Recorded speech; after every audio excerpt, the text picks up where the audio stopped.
السلام عليكم ورحمة الله وبركاته. magacaygu waa Aadan Cabdiraxmaan Ismaaciil. waxaan doonayaa halkan inaan idinkula wadaago maanse yar oo gaaban magaceeduna uu yahay durdur iyo dareen shacab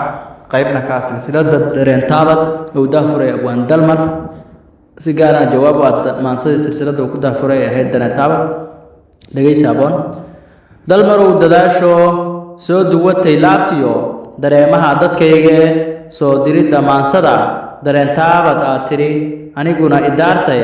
doorkaygii aan dhaho durduriyo dareen shacab isku diir ayaan nahay oo dalabkeennu waaqo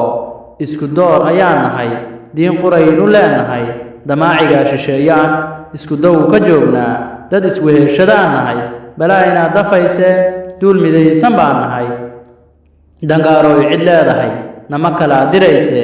dalmarow ku diirso jawaabtayda daraje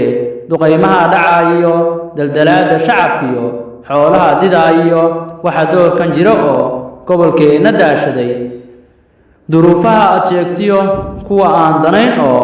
aan kuu dulmari rabo ceelka daafihiisiyo diirariyo gow iyo daawiyo dadkeedii duqaymaa isdaba yaal dabaabaadku kama damo waa daah furfuridii waxa aan ku daahay hadalkaagii soo duxay qalbigu idaartayoo waa aniga ku diirsaday marna jiir dubaaxiyey dalmarow inaadeed aan kula yardoode waxa heedhe kaa dadan dadku waa dadaan garan daaraha kuwoodaa damaaciga shisheeyiyo iyo duminta lagu wado damiirkoodii baa lumay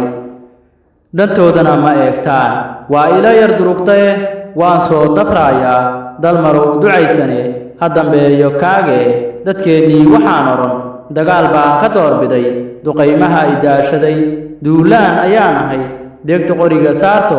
haygu dilina gaalkee dhinacayga soo dega ila dila dembiilaha oo hallayla dabar jaro dulligaa idaashaday waa doqonta keenye